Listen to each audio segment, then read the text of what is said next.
था कर्म के द्वारा है, उनकी बात का खंडन हो जाता है। वर्ण व्यवस्था कर्म के द्वारा नहीं है, वर्ण व्यवस्था जन्म के द्वारा है। प्रारंभ में, सृष्टि के आरंभ में जब श्रीमन नारायण अथवा ब्रह्म, उनको ब्रह्म कहो, नारायण कहो, भगवान कहो, ईश्वर कहो, परमात्मा कहो, जो मन में आए सो कहो। वदंती तत्तत्व विदस्तत्वम यज्ञान मद्वयम ब्रह्मेति परमात्मेति भगवान इति सद्यते। जो भक्ति भाव से भजते हैं वो उनको भगवान कह लेते हैं, राम कृष्ण कह लेते हैं। जो लोग योग के माध्यम से भजते हैं उनको परमात्मा कह लेते हैं, और जो लोग ज्ञान के मार्ग से उनका अनुभव करते हैं उनको ब्रह्म कह लेते हैं। बात एक ही है, कोई भिन्न नहीं है। तो जो लोग ये कहते हैं कि वर्ण व्यवस्था कर्म से है, उनका खंडन हो गया। इसे कर्म क्या करेगा? उस विराट पुरुष के ऊर्ध्व भाग से, मुख भाग से ब्राह्मण की उत्पत्ति हुई, और रक्षण प्रधान, शक्ति प्रधान, जब भी कोई समस्या आती है तो हाथ खड़े होते हैं। तो इस भाग से, भुजदंड से, वक्ष से क्षत्रिय वर्ण का प्रादुर्भाव हुआ। भरण पोषण का दायित्व उरु पर और उदर पर है, इसलिए वैश्य वर्ग का जो प्रादुर्भाव हुआ वो भगवान के उरु भाग से हुआ। और इस समग्र पूरे के पूरे शरीर को आधारित धारण करने वाला कौन है? बोले चरण। इसलिए विराट ब्रह्म के चरण भाग से किनका? बोले शूद्रों का, शूद्र भाइयों का, शूद्र वर्ण का प्रादुर्भाव हुआ। तो ये जो कहा गया कि ये ब्राह्मण, ये क्षत्रिय, ये वैश्य, ये शूद्र, ये कोई गलत नहीं कहा जा रहा है। कोई लोग आजकल बोल रहे हैं कि भाई ऐसा है, तो कोई गलत नहीं है, ठीक है। ये ऐसा सिस्टम है जैसे पैर के बिना शेष शरीर का कार्य नहीं चल सकता। चलेगा आदमी, पेट के बल चलेगा, घिसट के चलेगा, पर जो दक्षता से और तीव्रता से लक्ष्य पाना चाहिए नहीं पा सकता।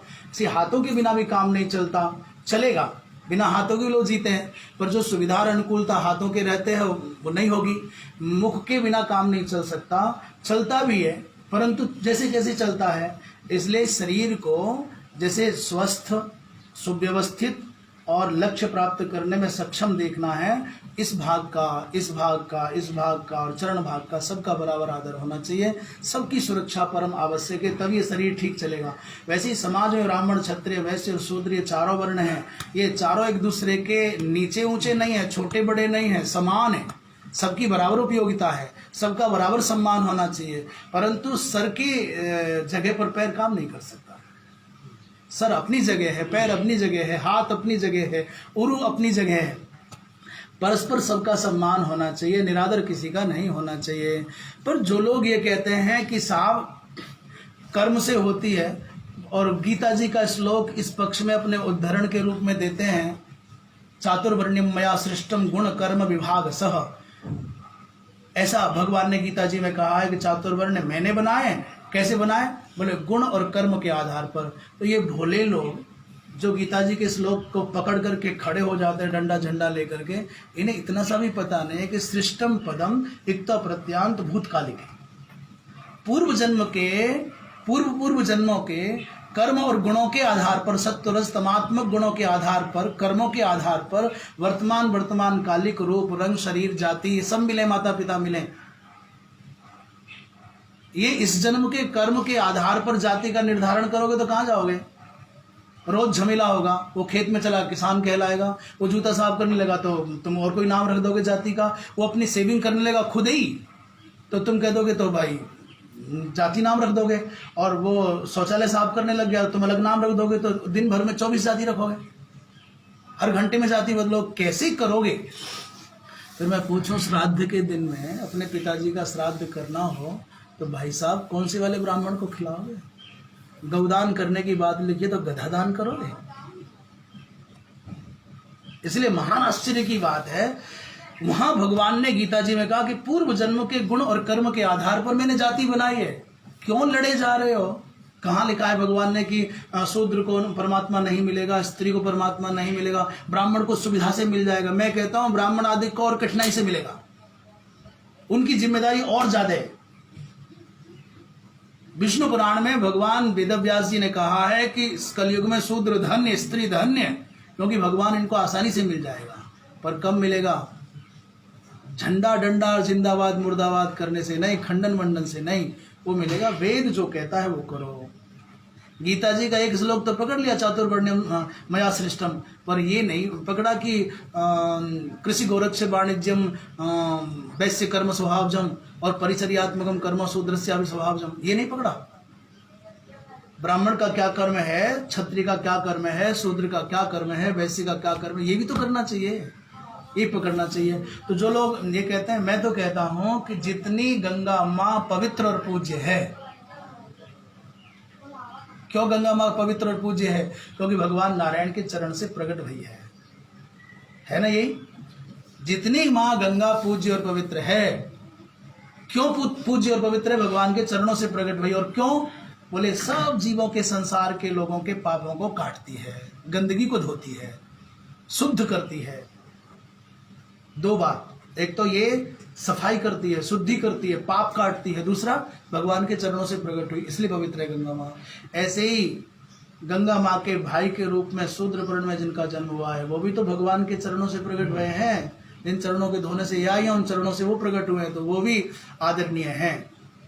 क्यों? भगवान के चरणों से उत्पन्न हुए हैं। दूसरा वो भी समाज के समग्र ढांचे का आधार वही है। कृषि हो, शिल्प हो, समाज के सब कर्म हो, सब उन्हीं के ऊपर अवलंबित है। इसलिए घृणा किसी से मत करो, सब में ब्रह्म भाव रखना चाहिए। अधिकारिता, फल में कहीं भिन्नता नहीं है, फल में भेद नहीं है। इसलिए किसी की उंगली मत उठाओ, किसी का अपमान मत करो कि तू ऐसा है, तुम शूद्र हो इसलिए तुम। आदर सबका हो, सम्मान सबका हो, पर अधिकार की सीमा में, शास्त्र के द्वारा अनुमोदित अधिकार की सीमा में सबका उचित आदर होना चाहिए। पर इसका मतलब ये नहीं है कि जो ब्राह्मण के लिए निर्धारित कर्तव्य है, कर्म है, उस कार्य को करने के लिए तुम शूद्र को बिठा दो, ये नहीं।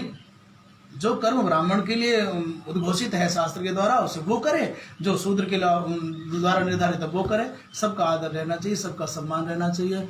किसी ने भड़का दिया पहिए को, कार के टायर को, माने पहिए को भड़का दिया, बोले तू मोटा है, तगड़ा है, तेरे कंधे पर सारी गाड़ी चल रही है, और जो स्टीयरिंग है वो भी गोल गोल और तू भी गोल गोल, क्या भेद है पता? वो भी गोल और तू भी गोल, और वो पतला भी है, कमजोर भी है, धक्का मारेंगे टूट जाएगा। वो बैठता है गोद में ड्राइवर की में, और तेरी छाती पर सारी गाड़ी चलती है, इसलिए कर दे आंदोलन। तो टायरों ने कर दिया आंदोलन, उन्होंने कहा हम भी गोल और ये भी गोल, हम ताकतवर और ये कमजोर, तो ये गोद में कैसे बैठा है, हम सड़क पर कैसे घिसे जा रहे हैं, इसलिए हम तो नहीं। इसलिए एक काम करो, स्टीयरिंग को कहाँ लगाओ? पहिए की जगह लगाओ, और पहिए को स्टीयरिंग की जगह लगाओ, गाड़ी में लेकर के बैठे, गाड़ी चल जाएगी। यही हो गया है। कुछ भ्रष्ट और धृष्ट हमारी भारतीय सामाजिक सौहार्दमयी संस्कृति से विरोध करने वाले दुष्ट लोगों ने हम सब भाइयों को आपस में लड़ा दिया। क्या भेद है? सब एक जैसे देखने में लगते हैं, सबके दो पैर, दो आंख, दो हाथ, और ऐसा ऐसा है, सबका माथा, सबकी बात। तो इस तरह से कुछ दुष्ट लोगों ने, इन ईसाई मिशनरियों ने, इन अंग्रेजों ने, इन मुगलों ने हम पवित्र भाव से भरे हुए हिंदुओं के अंदर भेदभाव का बीज बो दिया। उसका दुष्परिणाम है कि समाज बंटवारे के दौर से गुजर रहा है। पर हमको लगता है कि जो सुबुद्ध लोग हैं समझते हैं। याद रखें, शास्त्र के द्वारा जो निर्धारित है उसके करने में कल्याण है। ये संविधान पुण्य पाप में, आज की जो सरकारें हैं, आज के जो संविधान है, ये पुण्य पाप में, स्वर्ग नरक में, जन्म मृत्यु में ये कोई कारक नहीं है, सुख दुख में ये कोई हेतु नहीं है। उसका आधार तो शास्त्रीय संविधान ही होगा। इसलिए शास्त्रीय संविधान का आदर करना चाहिए। आदर इस संविधान का भी करो, प्रशासनिक दृष्टि से इस संविधान को आदर दो, परंतु वास्तविक आत्मीय भाव से शास्त्रीय संविधान का आदर करना चाहिए। हम लोकतांत्रिक पद्धति के अनुसार भारतवर्ष में जी रहे हैं, इसलिए वर्तमान काल की कानूनी व्यवस्थाओं को भी आदर देते हुए अपने शास्त्रीय मत का आदर करना चाहिए। हर हर